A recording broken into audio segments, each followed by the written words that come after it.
नमस्कार दोस्तों, आज हम फिर से एक नए वीडियो लेक्चर की तरफ लेके चलते हैं। हमारे कुछ लो व्यूअर्स का कहना है और उनको जानना है कि एमटीएस हवलदार की तैयारी कैसे करते हैं। चलिए, हमारे बगल में एक नए हवलदार हैं, उनसे बात करते हैं। तो बता दीजिए, आप अपना इंट्रोडक्शन दे दीजिए हमारे व्यूअर्स फिर से। तो हम आपकी वीडियो में पहले भी आ चुके हैं। मेरा नाम है कुशमित शाह, जो 2021 में एमटीएस से कोलकाता कस्टम्स में ग्रुप सी में जॉब लगा एज हवलदार। और मेरा ये सेकंड प्रेफरेंस था। फर्स्ट प्रेफरेंस कोलकाता में जीएसटी हवलदार के लिए था और सेकंड प्रेफरेंस में हो गया as it is my home city. तो मुझे ये पोस्ट बहुत अच्छा लगता है और मैं खुश हूँ। अच्छा। तो ये बताइए प्रसेनजीत जी कि हमारे कुछ व्यूअर्स का कहना है कि वो इस चीज़ की तैयारी कैसे करते हैं, जो एसएससी एमटीएस हवलदार में हम लोग जिसे आप सेलेक्टेड हुए हैं, उसका प्रिपरेशन कैसे करें। देखिए, पहली बात तो ये कि आप अगर सिर्फ और सिर्फ एसएससी एमटीएस के लिए तैयारी कर रहे हैं तो शायद आपकी कोशिश नाकामयाब रहे। आपको तैयारी करनी पड़ेगी एसएससी की सारे एग्जाम्स की, जो कि लगभग सेम पैटर्न की होते हैं। मतलब एमटीएस का तैयारी करने का मतलब है कि आपको सीजीएल की तैयारी करना होगा। सीजीएल, सीएचएसएल, एसएससी जितने भी एग्जाम्स रहते हैं सब मोस्टली सबकी पैटर्न्स एक सेम रहती है। तो आप सीजीएल की तैयारी कीजिए, वहाँ से आपको एमटीएस भी लगभग लग जाएगा। यहाँ पे जो भी एमटीएस क्लियर किया है मोस्ट ऑफ देम सीजीएल की तैयारी करने वाले ही। पहली बात तो ये। अच्छा, एक बताइए कि आपका क्वालिफिकेशन क्या है। मेरा प्रोफेशनल ग्रेजुएशन है। ग्रेजुएशन है। Graduation BSc. अच्छा, ये बताइए कि आपके जो भी मतलब आपके और कलीग हैं जो नए रिक्रूट हुए हैं, तो क्या उनका क्वालिफिकेशन आपको क्या लगता है, क्या है सबका? सब 10th बेसिस है या कुछ ग्रेजुएट भी हैं? मैं सबका नहीं बता सकता, फिर भी एक आइडिया हो। मुझे लगभग लगता है मोस्टली ग्रेजुएट ही होंगे। मैक्सिमम ग्रेजुएट लोग है ना होंगे, पर ऐसा ही होना चाहिए क्योंकि जो भी इस बार का एमटीएस क्लियर किया है 100 में से 92 कट ऑफ गया है। तो इतनी कट ऑफ क्लियर करना सिर्फ और सिर्फ एमटीएस की पढ़ाई करके संभव नहीं है। Most of them graduate level की होंगे।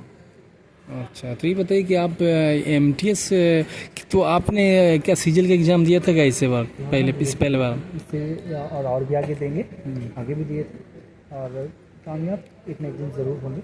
लेकिन अभी तैयारी चल रही है सीजीएल की? अच्छा, तो इस बार तो काफ़ी बहुत लंबे वक्त के बाद होने जा रहा है सीजीएल, अक्टूबर में होने जाए। तो क्या आपको लगता है कि आप उतना दिन तक पेशेंस बना के रखेंगे, अपने आप को एनर्जाइज करके रखेंगे?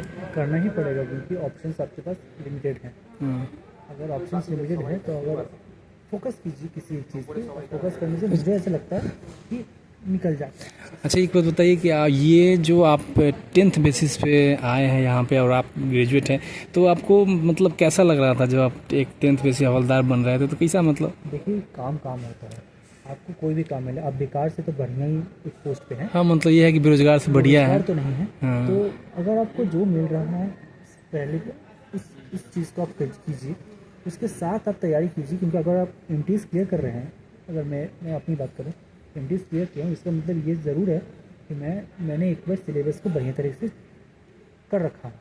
तो मेरे लिए सीजीएल सिर्फ और सिर्फ ब्रशअप का काम बचा है, जो मैं धीरे धीरे कर लूँगा। अच्छा, कॉन्फिडेंस आ जाता है। अच्छा, ये प्रश्न ये बताइए कि जैसे बहुत सारे हमारे जो व्यूअर्स हैं वो पूछ रहे थे कि इंग्लिश और जीएस को कैसे बेहतर किया जाए। मैं भी मानता हूँ कि इंग्लिश एसएससी के आप प्रिपरेशन कर रहे हैं तो ऐसे इंग्लिश तो अच्छी मतलब बेहतर होनी चाहिए। तो कैसे लोग करें इसको, इंग्लिश को बेहतर और जीएस बेहतर कैसे करें? इंग्लिश जब एसएससी की इंग्लिश आता है तो इसमें 3 पार्ट आते हैं। एक ग्रामर, दूसरा वोकैब्स और तीसरा हो गया आपका रीडिंग स्किल। तो इन तीनों को बेहतर करने के लिए बहुत आसान उपाय ये है कि आप प्रीवियस ईयर को छान लीजिए। 2018 से लेकर 2023 तक जितने भी वोकैब्स आए हैं, आप अगर उसको ठीक ठाक तरीके से पढ़ ले, बस उतना ही प्रीवियस ईयर, तो आपके पास इतनी वोकैब्स जमा हो जाएंगे कि जितने भी एग्जाम में आए उसके 70% तक क्लियर कर ही लेंगे। वोकैब्स का तो ये रूल है कि प्रीवियस ईयर में आप सब कुछ कर लीजिए। सेकेंड, ग्रामर के लिए आप पिछले 3 सालों में जितने भी ग्रामर क्वेश्चन आए हैं, टीसीएस की आपको सीरीज़ मिलता है और पिनाकल की आजकल किताबें भी आती हैं, तो उसको एक बार कर लीजिए पूरी तरीके से, तो आपको ग्रामर और ये हो जाएगा। रीडिंग के लिए आप रोज़ाना अखबार की एक आर्टिकल भी पढ़ेंगे, आपकी रीडिंग बढ़िया बन जाएगा। अच्छा, और जीएस के लिए अगर पूछते हैं तो जीएस इसमें लिटरली किसी का भी कोई हाथ नहीं है। जीएस कहाँ से आएगा, कैसे आएगा, इसका कोई पैटर्न नहीं है। पर आप ये कर सकते हैं कि पिछले 2-3 सालों का जो टीसीएस में लिए गए एग्ज़ाम्स हैं उसका प्रीवियस ईयर देख सकते हैं। इससे आपको थोड़ा बहुत आइडिया होगा।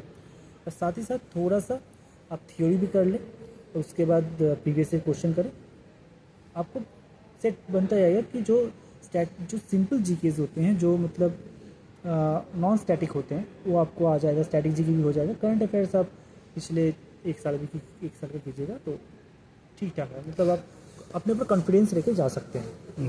अच्छा। तो ये बताइए कि आपका जो मतलब ये जो जिस एमटीएस में सिलेक्शन हुआ है, वही बताइए कि उसमें आपका कौन सा पोर्शन में ज़्यादा अच्छा नंबर रहा है, परफॉर्मेंस बेहतर है, आपको सबसे बुरा किस में रहा है, बता सकते हैं? देखिए, अगर आप 100 में से 92 लाते हैं, इसका सिंपल सा मतलब है कि सारे क्वेश्चन में सही काम कर रहे हैं।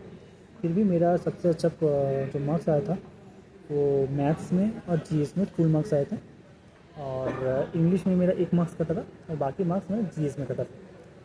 तो जीएस ही मेरा सबसे वीक पॉइंट रहा, बाकी तीनों पॉइंट। एक बात बता सकते हैं कि आपकी नज़र में कोई ऐसे इंग्लिश की कोई बुक है जिस पे एसएससी का लड़का जो अभी तैयारी शुरू करना चाहता है, उसके लिए कोई इंग्लिश का बुक नाम बता दीजिए जो है। तो आप शुरू करना चाहते हैं तो प्रिंट टू पैरामाउंट, वो अगर हिंदी माध्यम से तो प्रिंट टू पैरामाउंट। अगर आप इंग्लिश पढ़ना चाहते हैं तो एसपी बख्शी, ये दोनों किताब बढ़िया है।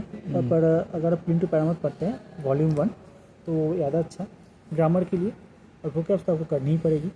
और उसके बाद आप प्रीवियस लगा लीजिए। ये इस दोनों से अच्छा कोई नहीं। पर हाँ, करते वक्त नोट्स ज़रूर बनाइएगा।